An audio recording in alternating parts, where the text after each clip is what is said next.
Hello viewers, আসসালামু আলাইকুম। সকলকে স্বাগত জানাচ্ছি আজকের ভিডিওতে। আপনারা দেখতেছেন মাইক্রোসফট এক্সেলের ধারাবাহিক টিউটোরিয়াল। তো আজকে আবারও হাজির হয়েছি প্রতিদিনের মতো আজকে নতুন আরেকটি টপিক নিয়ে। তো বন্ধুরা, আজকের ভিডিওর টপিক হচ্ছে মাইক্রোসফট এক্সেলে কিভাবে একটা টেবিল ক্রিয়েট করা যায়। আমরা মাইক্রোসফট এক্সেলে কিভাবে একটা টেবিল ক্রিয়েট করব সে সম্পর্কে আজকে আলোচনা করব। তো ভিডিও শুরু করার আগে আপনাদের উদ্দেশ্যে আমার প্রতিদিনই একটা রিকোয়েস্ট থাকে, যারা আমার চ্যানেলে নতুন বা যারা এখনও আমার চ্যানেলটি সাবস্ক্রাইব করেননি তারা অবশ্যই আমার চ্যানেলটিকে সাবস্ক্রাইব করে দেবেন এবং পাশে থাকা বেল আইকন থেকে অল বাটনটি প্রেস করে দেবেন। আর যারা ইতিমধ্যে সাবস্ক্রাইব করেছেন তাদের সকলকে অসংখ্য অসংখ্য ধন্যবাদ। তাহলে চলুন কথা না বাড়িয়ে আমরা মূল ভিডিওটি শুরু করি। প্রিয় বন্ধুরা, আমি মাইক্রোসফট এক্সেলে এখানে একটা কিছু ডাটা টাইপ করে রেখেছি। এই ডাটাগুলোকে আজকে আমরা কিভাবে একটা টেবিলে বানানো যায় সেগুলোই আমরা এখন দেখব। আমরা যারা মাইক্রোসফট ওয়ার্ডের টেবিল তৈরি করেছি তারা অবশ্যই টেবিলের র কলাম সম্পর্কে ভালো ধারণা নিয়েছি। মাইক্রোসফট ওয়ার্ডে যখন আমরা টেবিল তৈরি করি তখন কিন্তু আমাকে কি করা লাগে, টেবিলটা নিজেই ক্রিয়েট করা লাগে, সেখানে কোনো র কলাম দেওয়া থাকে না। কিন্তু মাইক্রোসফট এক্সেলে একটা সুবিধা আছে, এখানে র কলামগুলো দেওয়া থাকে কিন্তু সেই র কলামগুলো সচল থাকে না, হিডেন থাকে। যেমন আমরা এখানে দেখতেছি র কলাম দেওয়া আছে, যে কলাম দেওয়া আছে, তারপরে র দেওয়া আছে, কিন্তু এগুলো কিন্তু প্রিন্টের মধ্যে দেখায় না।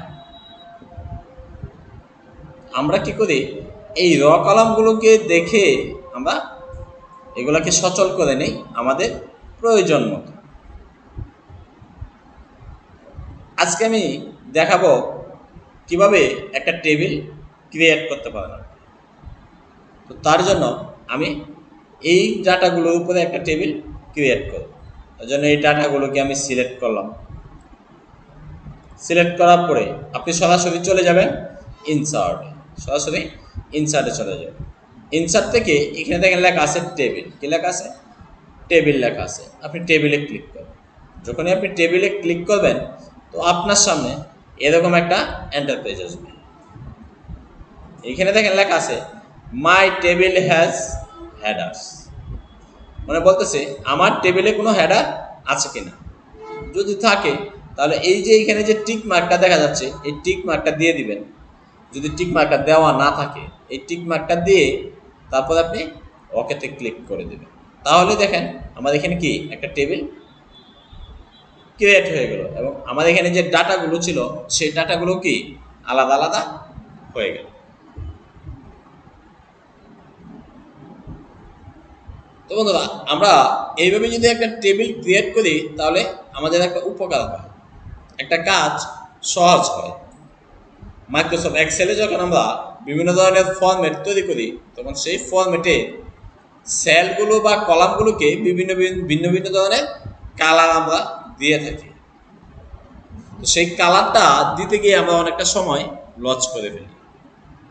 আমরা যদি এই ইনসার্ট মেনু থেকে টেবিল ক্রিয়েট করি তাহলে আমাদের এই কালারটা ভিন্ন ভিন্ন কালার দেওয়া লাগে। তো আপনি চাইলে এই টেবিলের ডিজাইনটা পরিবর্তন করতে পারবেন। যদি আপনার এই ডিজাইনটা ভালো না লাগে তাহলে আপনি কি করতে পারবেন, এই টেবিলটা পরিবর্তন করতে পারবেন, ডিজাইনটাকে পরিবর্তন করে নিতে পারবেন। টেবিল ডিজাইনে পরিবর্তন করার জন্য আপনি টেবিলটাকে এভাবে সিলেক্ট করবেন। করার পরে আপনি যাবেন হচ্ছে এই যে ডিজাইন অপশনে। যখনই আপনি টেবিলটাকে সিলেক্ট করবেন তখন উপরে একটা মেনু বাড়বে, ডিজাইন নামে একটা অপশন আসছে। আপনি ডিজাইনে ক্লিক করবেন। ওকে, ক্লিক করার পরে এখানে দেখেন লেখা আছে টেবিল স্টাইল। কি লেখা আছে? Table style. আপনি সরাসরি টেবিল স্টাইলে ক্লিক করবেন, আপনি অনেক ধরনের স্টাইল এখানে পাবেন। আপনার যেটা দরকার বা আপনার যেটা পছন্দ সেই অনুযায়ী আপনি এখানে কি করবেন, একটা টেবিল নিয়ে নেবেন। আপনি যারা সিলেক্ট করবেন আপনার টেবিলটাই সেম এরকমই হবে। ওকে, তো আমার এটা পছন্দ, আমি এটা সিলেক্ট করে নিলাম। ওকে, দেখেন এই টেবিলটা কি ক্রিয়েট হয়ে গেল। তারপরে আসেন, আপনার এখানে 6টা রো আছে। আমি যদি হেডারটাকে বাদ দিই তাহলে কয়টা রো আছে? 1 2 3 4 5 6। এখন আপনার টেবিলটাকে নিচের দিকে আরেকটু বাড়ানো প্রয়োজন, নিচের দিকে কি বাড়ানো দরকার। তো আপনি এইখানে একসাথে কিভাবে বাড়াইতে পারেন টেবিলটা? তো তার জন্য আপনি সরাসরি চলে যাবেন এই যে ডিজাইন অপশনে। ডিজাইন থেকে এখানে দেখেন লেখা আছে রিসাইজ টেবিল, আপনি এখানে ক্লিক করবেন। ওকে, যখনই আপনি রিসাইজ টেবিলের উপরে ক্লিক করবেন আপনার সামনে এরকম একটা ইন্টারফেস আসবে। ওকে, আসার পরে আপনি এইখান থেকে কতটুকু টেবিল বাড়াইতে চান নিচের দিকে অথবা ডান দিকে, আপনি এভাবে ক্লিক করে নিচের দিকে টেনে দেবেন।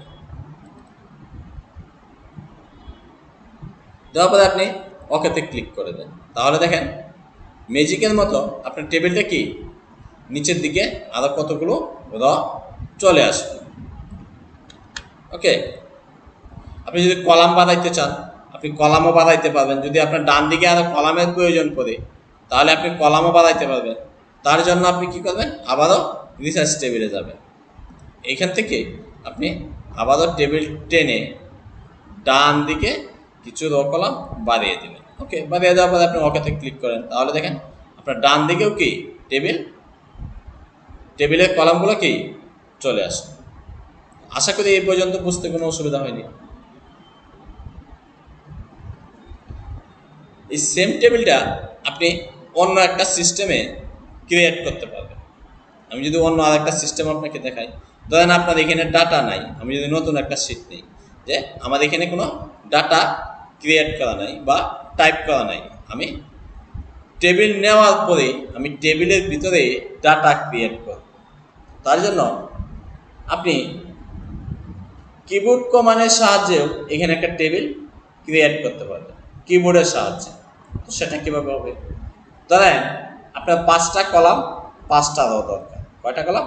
5টা রো 5টা কলাম দরকার। তাহলে আপনি যদি এখান থেকে 1 2 3 4 5টা নেন, আর এভাবে 2 3 4 5টা নেন, নেওয়ার পরে আপনি যদি কিবোর্ড থেকে কন্ট্রোল টি প্রেস করেন তাহলে আপনার সামনে এরকম টেবিলের একটা ইন্টারফেস আসবে, যে ক্রিয়েট টেবিলের একটা ইন্টারফেস আপনার সামনে আসবে। আমি আবারও দেখাচ্ছি, আপনি কিবোর্ড থেকে কন্ট্রোল চেপে ধরে টি প্রেস করবেন। কি প্রেস করবেন? টি প্রেস করবেন, তাহলেই আপনার সামনে এরকম একটা ইন্টারফেস আসবে।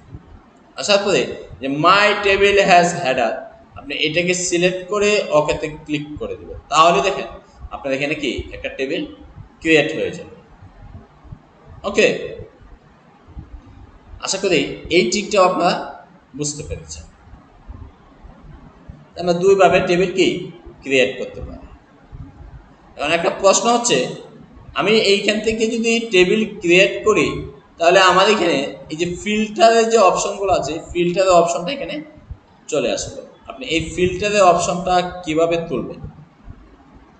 তো তার জন্য আপনি চাইলে কিবোর্ড কমানো ব্যবহার করতে পারবেন, আবার ডিজাইন অপশন থেকেও উঠাইতে পারবেন।